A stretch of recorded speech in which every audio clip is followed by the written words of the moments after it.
Alors pour l'exercice de synthèse, donc le porte-obturateur, vous devez créer un plan à partir d'un gabarit vierge.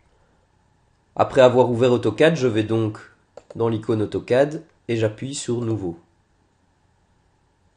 Vous allez comme d'habitude dans votre dossier Première Bachelier, qui se trouve donc dans le dossier fichier AutoCAD que vous avez téléchargé sur Éole, et vous trouvez en bas de la liste le fichier gabarit et cam et vous cliquez sur Ouvrir.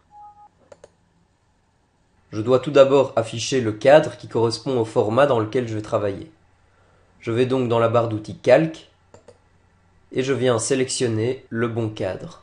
J'ai donc par exemple le cadre A4H que je veux afficher. Je dois donc le dégeler en cliquant sur le flocon. Un cadre apparaît donc et je peux maintenant commencer mon dessin. J'ai donc besoin de réaliser les différents cadres qui vont loger les vues de mon dessin.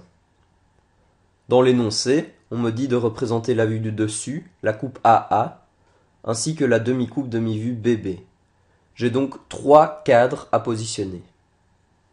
Alors pour connaître l'espace disponible que j'ai sur ma feuille, je peux toujours utiliser l'outil Mesurer, qui va me permettre de mesurer la largeur et la hauteur de la feuille. Je clique sur une première extrémité, sur la seconde, et je vois que j'ai donc 283 mm de longueur. Pour la hauteur, je fais la même chose. J'ai donc 170 mm de hauteur disponible. Pour trouver les dimensions des cadres ainsi que leurs écarts, n'oubliez pas que le plus simple, c'est de représenter sur une feuille de brouillon vos différentes vues. J'ai donc ici la vue du dessus, la vue de face qui va être remplacée par la coupe AA, et j'ai ici la demi-coupe demi-vue BB. Si vous ne vous souvenez plus comment calculer les écarts entre les différentes vues, veuillez vous référer au chapitre 3 de votre syllabus qui concerne la mise en plan et que vous avez vu au premier quadrimestre. Après avoir calculé les différents écarts, je peux tracer les cadres. Je retourne dans AutoCAD. Je vais donc m'aider de droite de construction pour tracer mes différents cadres. Je vais choisir le calque construction, qui est donc un calque qui ne s'affichera pas à l'impression. Et je vais sélectionner dans la barre d'outils dessin la fonction droite, créant donc une ligne de longueur infinie. Vous voyez directement dans l'espace commande qu'on me demande de spécifier un point ou alors d'autres options pour pouvoir placer la droite horizontalement, verticalement, etc. Ici, je veux commencer par une droite verticale. Je vais donc taper V, Enter. Et vous voyez directement que la droite est fixée verticalement. Dans mon cas, j'ai un écart horizontal entre les cadres de 46,6. Je vais donc me fixer à l'extrémité grâce à l'accrochage aux objets et je vais survoler légèrement vers la droite jusqu'à ce que je vois une petite ligne en trait pointillé vert qui apparaît. J'ai également un curseur à l'extrémité de mon cadre qui m'indique l'origine.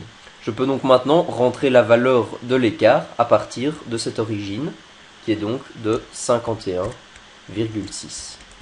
J'ai donc la première ligne qui a été tracée. Je peux continuer de la même manière en fonction des écarts suivants que j'ai besoin.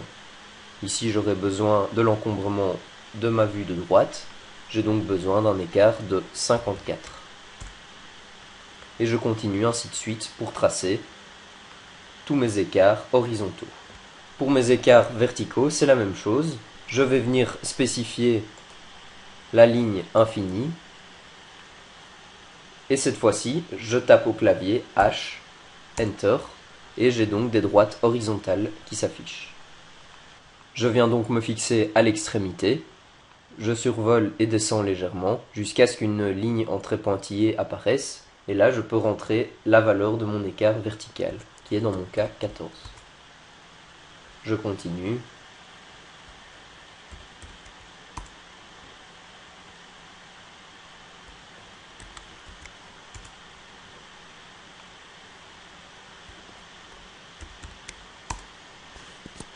Et les cadres qui pourront contenir mes vues sont tracés.